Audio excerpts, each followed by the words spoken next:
Misconception, or first issue, that infatuation equals love, or not being able to distinguish between infatuation and love. Infatuation is the initial feelings of lust and attraction and those butterflies in your stomach, which most people tend to confuse for love. They tend to think that that initial feeling when you look at someone and your eyes meet someone and you feel butterflies in your stomach, and in your head there's like a Bollywood movie going off in the background, and you're in the field somewhere running through or something like that. That is what most people tend to think. They think that is love. And yeah, it's kind of weird. It's a little bit weird. But that is actually infatuation. Those are the initial feelings that you have towards someone. Love, on the other hand, is something that takes time. So as we know, when a couple, when they get married, of course, Allah subhanahu wa ta'ala puts love and mercy in their hearts, but that's the birth of the love. And as time goes on, the more you put into love, the love will grow and get stronger. Now, one of the issues I found with this point is that sometimes young people, they will base their decisions regarding the person that they want to marry or the person that they're in love with based off of their infatuation with them. So they may overlook serious issues of incompatibility, for example. So you have a brother and sister who want to get married, and on the face value, like if you were to talk to them, if you didn't know that they were in love or whatever, you would say you two are never compatible. And most likely, if they were to go speak to a sheikh or the imam or something like that, or they got some premarital counseling or something like that, it's very likely that the imam or someone would tell them, listen, you guys have a lot of issues that you need to work out before you actually enter into a relationship. So that's the first thing. SubhanAllah, I remember once a brother came up to me, a young brother, and he told me, he said, Sheikh, I'm in love with this girl, all this kind of stuff. And I said, okay, tell me about her. And I know this brother very well. So I was like, okay, tell me about her. And I was like, if you can tell me about her, I'll give you my advice on whether I think, inshallah ta'ala, the two of you will be compatible or not. And then he told me about her, and then I realized that she is very, very different than him. And he was actually a religious brother. She was completely not religious and all of that. And so I told him, I said, listen, what's the deal here? Like, I know this is not like you. If I were to ask you, normally I would never imagine that you would marry someone like this. In terms of like your religiosity or whatever you want to call it, you guys are on very different levels. And then he tells me, he says, you know, Sheikh, I just felt like the first time I met her, you know, it just felt right. And I felt like this is the one. This is my soulmate. Inshallah, we'll talk about soulmates, inshallah. But he said, this is the one. And I said, okay, let me just ask you one question. And I said, think about this question and then tell me what you feel about the decision that you're about to make. I said, inshallah ta'ala, this girl or this woman, she will, inshallah ta'ala, one day be the mother of your children. She's going to be the person raising your children, giving your children the tarbiyah and upbringing and all of that. Are you comfortable with this person raising your children? And do you foresee any issues? And then he thought about it for a while, and I told him, I said, you know, go home, think about it, come back to me. And then he came back to me, and he told me, he said, I don't see it. He said, I never thought that far ahead.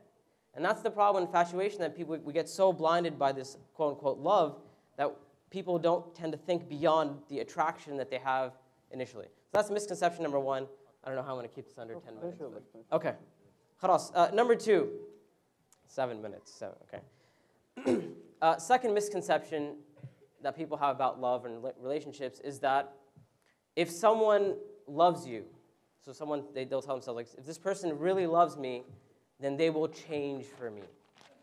So they'll tell themselves that, you know, even though, once again, we may not be compatible, we may have a lot of issues, a lot of differences, but we love each other. And inshallah ta'ala, we'll make it work. And I know, like, there's things I don't like about her, but I will change her, inshallah. And out of her love for me, she will change. Or she may be telling herself, out of his love for me, it will change. And as they say, love conquers all, right? Have you guys heard that? Love conquers. So they say, you know what? We'll get through all of this because of our love. And subhanAllah, this is once again one of the main issues that I've seen, is that when people get over that infatuation stage, they realize that it's very, very hard to change someone else. And it's really that person who has to want to change themselves. And once you're no longer infatuated with the person and it's no longer, you're past that honeymoon stage or whatever they call it, 5, 6 months, 4 months, 2 months, depending on who you ask, right? Once you're past that stage, it's very difficult. So I always tell young couples, I say, listen, this person, the way they are in front of you right now, the way you see them, marry them, keeping in mind or telling yourself that they're never going to change. And if you're happy with them the way they are right now, then go ahead and get married. But don't make the assumption or don't assume that they're going to change, or don't tell yourself that, yes, one day this person will change. Number 3, third misconception, that by getting married, you are completing yourself. And as they say, I'm looking for my other half when people are trying to get married, or people say my better half, sometimes. But in the beginning of marriage, especially, people say my better half, right? The issue here is that when a person tells himself and they say, I have issues right now, I don't feel whole, I have problems with myself, but once I get married, my spouse will complete me. And all the problems that I'm dealing with in life, or my problems with my iman, and whatever else I'm dealing with, my spouse will make up for that. Because she has these strengths that I want for myself, and I may have some strengths, and we'll complete each other. And Islamically, subhanAllah, we don't depend on our spouse to complete us. Our spouse can help, but once again, we can't count on that, right? And it's also the issue of our relationship being whole with Allah subhanahu wa ta'ala, or at least us striving to make our relationship whole with Allah subhanahu wa ta'ala, and keeping that in mind before we get married, right? So, and the most important thing, subhanAllah, is actually our relationship with Allah subhanahu wa ta'ala, right? And if your relationship with Allah subhanahu wa ta'ala is fine, then your relationship will be helped by that, right? And so once again, the issue is depending on your spouse to complete you or help you complete your iman. And a lot of times what happens, one of the other issues I've seen here, is that sometimes when you marry someone with the intention that they will complete me or that they will make me better and all that, we tend to put our self-worth in their hands, right? We tend to tell ourselves that if my spouse, they're the ones who are going to make me feel better about myself, and they're the ones who are going to make me whole. And we forget that our self-worth is truly defined, at least according to Islam, our self-worth is defined by our relationship with Allah subhanahu wa ta'ala. And that's an amazing, unbreakable thing, that when a person puts their self-worth in their piety or their relationship with Allah subhanahu wa ta'ala, they will be secure in their relationship. Because they don't have that need to have their spouse always tell them that you're amazing or you're perfect, which is all good, alhamdulillah, it's something that spouses should do. They should encourage one another and praise one another, but they don't rely on that single factor to make themselves feel whole or make themselves feel complete. There's a story of Zahir. Also, misconception number 4. There is one single person out there for each and every one of us. And this goes back to the issue of your soulmate. One of the things I talk about in my classes is this issue and how pop culture and Hollywood and romantic comedies and all that, one of the things that all this teaches us is that one of your goals in life is for you to find your soulmate. That one person out there in the world somewhere who is perfect for you. And they're going to, once you meet them, everything is going to be perfect. Everything is going to be amazing. Like I said, if you're in a Bollywood movie, there's going to be like fireworks and stuff in the background, and you're going to know this is the person, right? This is the one person for me.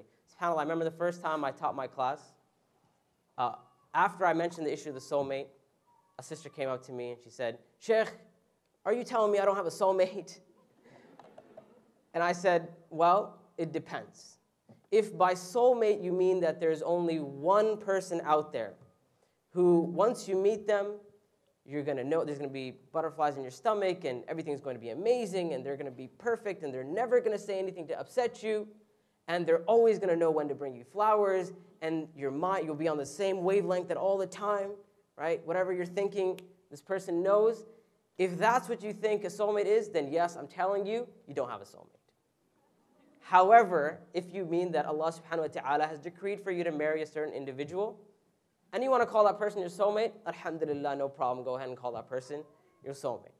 Right? So now the issue here is when we tell ourselves that there's only one person, and that person will be perfect, and there's going to be no issues and all of that. And I've had this happen to me as well. A sister came up to me, and she said, I'm having some issues with my husband, and we're having problems. And she said it wasn't like that in the beginning, but now, we're having all these issues. And then she says to me something which subhanAllah it hurt me very much. And it was actually the first time I'd heard this. Now I've heard it many times. But it was the first time I heard this. And what the sister said to me, she said, I think I married the wrong person. And I said, why? And she said, because I don't think he's my soulmate.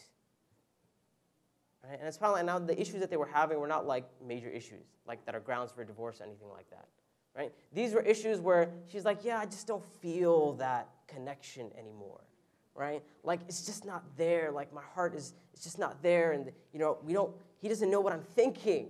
Right? Like it just doesn't. So I think I married the wrong person. I need to go find my soulmate. Right? That's misconception number 4. Once you find your soulmate, they will be perfect. They will be absolutely perfect. There's going to be no issues with your soulmate. Now, seeking perfection is, wallahi, a big problem. And I've narrowed it down to 2 big issues with seeking perfection, or looking for that perfect person, that soulmate or whatever. Number 1 is that that person doesn't exist, as we said. There's no one who is perfect. So a brother or sister may spend their whole life trying to find that perfect person. And wallahi, you may think I'm exaggerating, but once again, I've seen this happen. That what's stopping a certain brother from getting married? This dude's like 35, getting on to 40, right? He's got a job, he can provide for his family, all that kind of stuff, but he's not married yet. Why? His mom brings him a new girl every weekend, right? Check her out. What do you think about her? He's like, yeah, I don't know. There's a couple issues here and there. Let's see what else you got, right? And this has started when the guy was like 25. 10 years later, he's still going through sisters, right? Every day, someone else is like, yeah, I don't know if this person. You're never going to find that person. There's no single person out there who is perfect. It's something I believe I mentioned in my earlier talk as well. No matter how big of a scholar someone is, no matter how big of an imam they are, no matter how popular they think they are, there's no individual on the face of the earth today who is perfect, who doesn't make mistakes, who doesn't have certain shortcomings, who doesn't have certain issues, right? So you're not going to find that person. Number 2, the other problem with looking for perfection is that if you marry someone on the assumption that they are perfect, that they are your soulmate, then you're going to be let down very quickly, right? In a short period of time, you're going to find out that they have issues and they have mistakes. And I get it. We live in a culture where we're told, like you watch TV and you watch movies and things like that.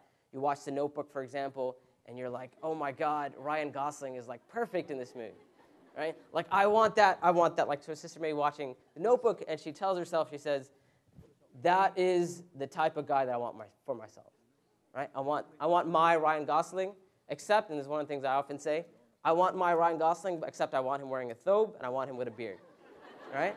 That's the difference. That's the difference between that Ryan Gosling and my Ryan Gosling. This person doesn't exist, and you're going to have issues if you marry someone with the assumption that they are perfect. Even, like I said, I get it, we live in a culture, even subhanAllah, and this is an issue which I was debating whether to bring up here or not, but I think this is an issue which is common now, even in the Islamic circles, even in like the way da'wah the da'wah scene is right now. A lot of young people look up to speakers and scholars and people who are well known, and they just assume that this person, because they're on stage, because they're giving a talk, because they have knowledge and that they are perfect, that they have no issues. And that is, na'am? Don't blow our cover. He said, don't blow our cover. I'm about to blow your cover really hard right now, Sheikh Armel. I'll share a story with you.